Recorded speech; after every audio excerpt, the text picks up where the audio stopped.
there are about 8,800 trusts and foundations. These are non-profit organisations set up much the same way as a charity, with a board of trustees and sometimes a staff to run them. Instead of delivering charitable work, however, they need to donate money to charitable causes. They often do this by investing funds and making donations from the interest. And one way of looking at them is to see them as professional donors. In fact, the terms trust and foundation are often used interchangeably because, from an applicant's point of view anyway, they do largely the same work.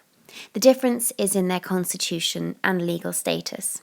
There are several different types of trusts, and it can help your success in applying if you understand the difference between them.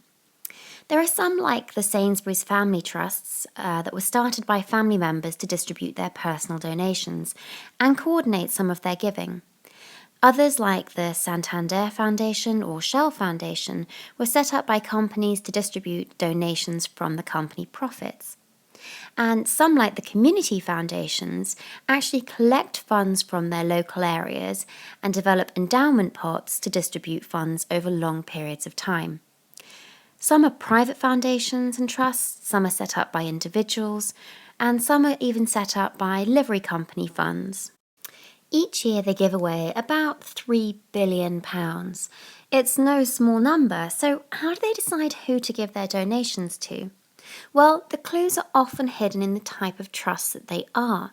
So community foundations will usually support all kinds of causes, but only in their local areas, whilst livery companies like to support issues close to their membership. For example, the Worshipful Company of Merchant Tailors supporting education in the design and fashion industry. Most trusts will give you clear guidelines on what kinds of charities and projects they'll support. These are known as their criteria.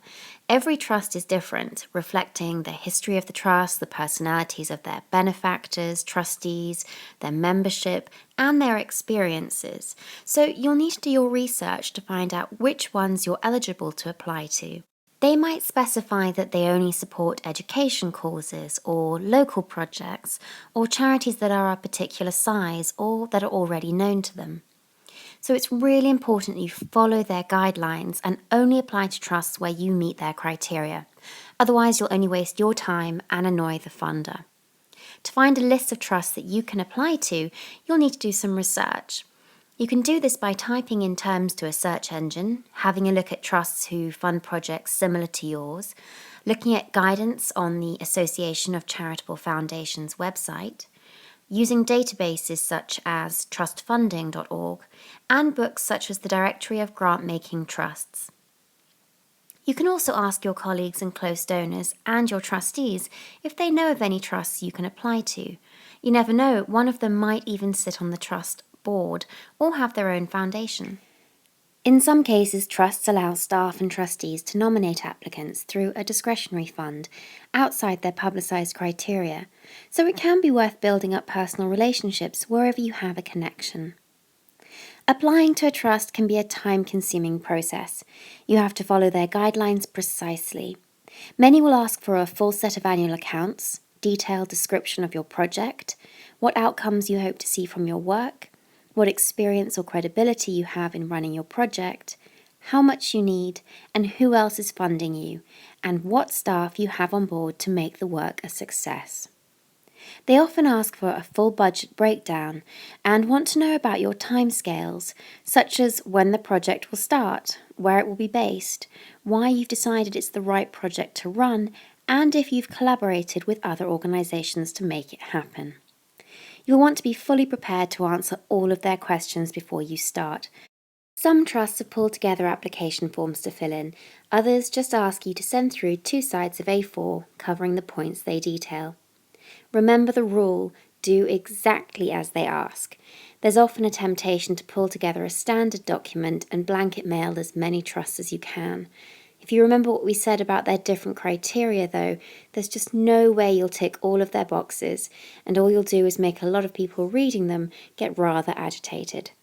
Feel free to use paragraphs and information that's relevant to different trusts in different applications, but save yourself the heartache and do your research and apply to each one independently. Trusts also set their own deadlines for receiving applications, as most of them arrange for the trustees to meet only a few times each year.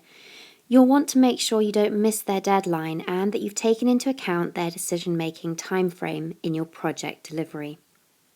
Trust fundraising requires a fair amount of stamina and resilience. Pulling together the applications can be pretty draining, the waiting game even more painful, and then you have to manage the knockbacks. But when you're successful, the results can be astonishing for your organisation. In fact, trust fundraising has one of the best returns on investment because larger pots are often available and proportionately they take up less staff time and costs. If you have a love for detail and research and can write persuasively about your cause, then this is a great fundraising stream for you. And if your confidence is in need of a boost, then why not take a course to fine-tune your skills? Good luck with your trust fundraising.